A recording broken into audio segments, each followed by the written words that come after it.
Від міністра культури до дрібного зазивали скотився Дмитро Табачник. Його проголосили бізнес-амбасадором окупованого Криму на всеросійському форумі в Москві, який присвятили Російському дню національної єдності.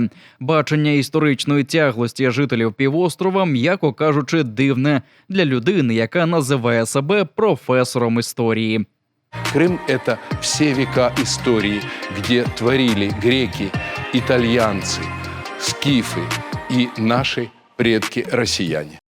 Збочене сприйняття історії, в якому немає місця кримським татарам, не дивина. Дмитро Табачник – давній українофоб, який на чолі Міністерства освіти та науки запам'ятався відвертою зневагою до всього українського та тремтливим обожнюванням російського. Називав галичан ворогами України, лобіював російські інтереси, намагаючись скасувати обов'язковий український дубляж в кінопрокаті, та вибивав державну мову з освіти, називаючи непотрібною.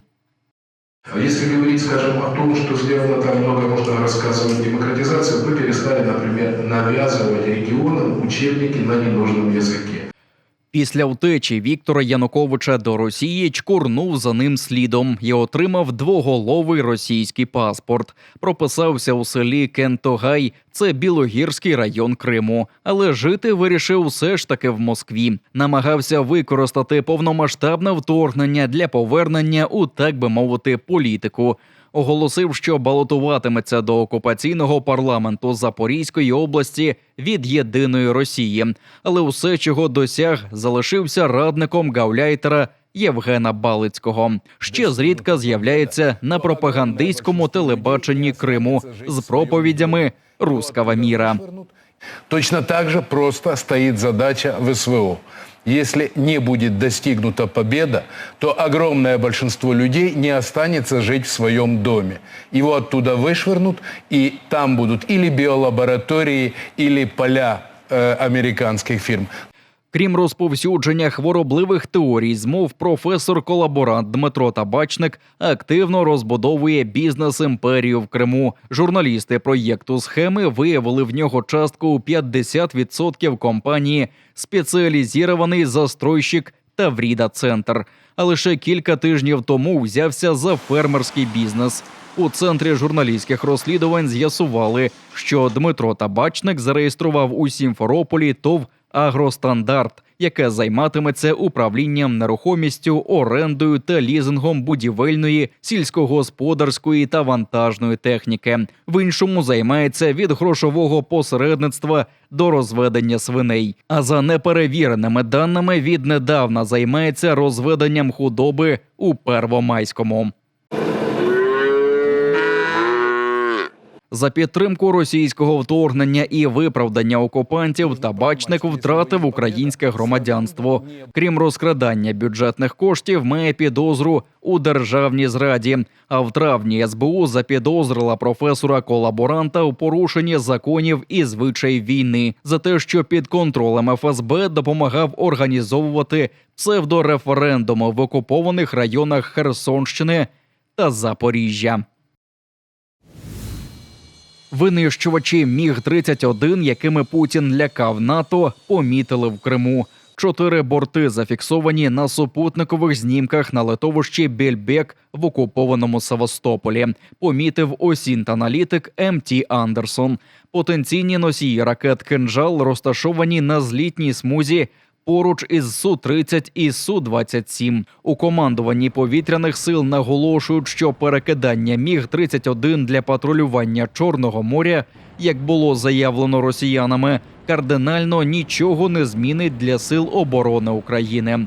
Такий крок Москви розцінюють як лякалку для чорноморських країн-членів НАТО, оскільки ватажок росіян Владимир Путін наголошував, що аеробалістичні ракети «Кинжал» здатні нести ядерний заряд. З окупованого міста до маріонеткової столиці за 18 годин. Перший рейс до Мінська запустили з автовокзалу Ялти, хизується окупаційна влада. Автобус рушатиме що 4 дні за маршрутом Ялта, Алушта, Сімферополь, Феодосія, Керч, Мінськ. Прямуватимуть очікувано через Керченський міст, рух яким днями відновили, але визнають, що, можливо, переправлятимуть з Керчі до Росії поромами. Росіяни розшукують на окупованій Херсонщині школярів, які дистанційно навчаються в українських школах. Про це інформує Центр національного спротиву.